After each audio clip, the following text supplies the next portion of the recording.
Hello friends, एक और नई कहानी के साथ। सुनैना अपने घर से ऑफिस जाने के लिए निकली थी कि मकान मालिक ने रोक लिया। बहन, इस महीने का किराया। सुनैना सकपका गई। किराए का घर और उसे बहुत खलता था। उसने 500 के 8 नोट निकाले और बड़े मेमन से उसकी तरफ बढ़ा दिए। सुनैना सोच रही थी कब उसका अपना घर होगा और कब इस किराए के घर से छुटकारा मिलेगा। सुनैना के घर पर उसकी माँ और 2 छोटे भाई थे। पिताजी एक हादसे में चल बसे थे। माँ को हमेशा सुनैना की शादी की चिंता सताती थी। उम्र भी अब 28 साल की हो गई थी। घर परिवार की जिम्मेदारी उठाते उठाते कब जवानी की दहलीज पार कर गई, पता ही नहीं चला।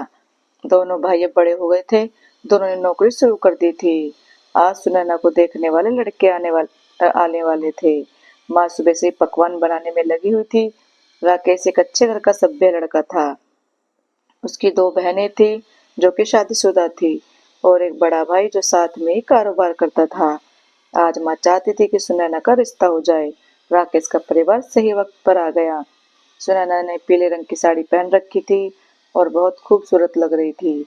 उसे राकेश पसंद आ गया था, खुले विचारों वाला। उसे उसकी नौकरी करने पर भी कोई ऐतराज नहीं था।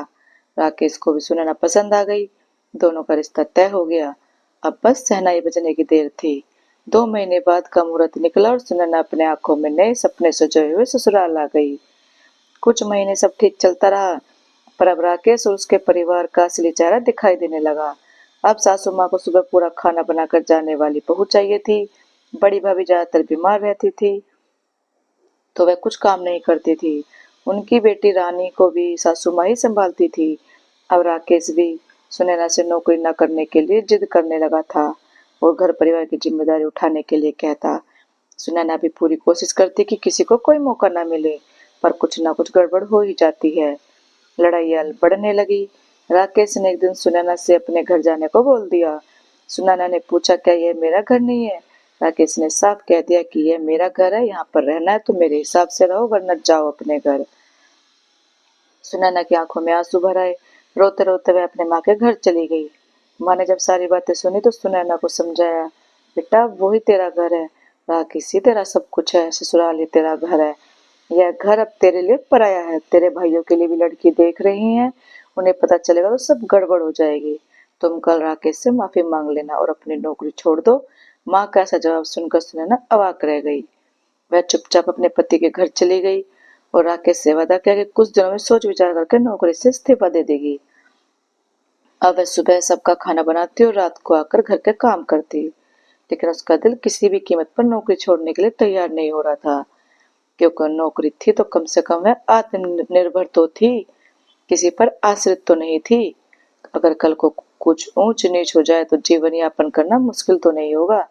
सबसे ज्यादा तो उसे अपनी माँ की बात चुभी थी, पति की बात से भी ज्यादा, क्योंकि पति का घर तो सच में उसका नहीं था, लेकिन माँ का घर, वह घर परिवार जिसके लिए उसने सही वक्त पर शादी भी नहीं की, सारी जिम्मेदारियां निभाई, वह घर जिस घर का किराया कई सालों तक उसने अपने वेतन से भरा, वह घर एक ही पल में माँ ने उसके लिए पराया कर दिया। जैसे सुनैना के सिर पर नस्तर लगा था माँ के वचनों का, और सुनैना ने अब मन ही मन एक फैसला कर लिया। उसने चुपके से 1 BHK बुक कर लिया और अपनी सैलरी से उसकी किस्त कटवाने लगी। साल बीत गए, भाभी भी आ गई, पर सुनैना अपनी माँ के घर नहीं गई। माँ बुलाती थी पर वो जाती नहीं थी। शायद उसे बहुत चोट लगी थी।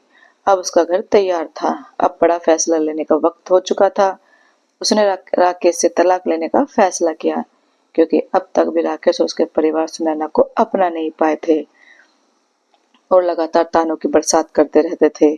उसने राकेश को डाइवोर्स पेपर्स भेज दिए और खुद अपने घर में शिफ्ट हो गई।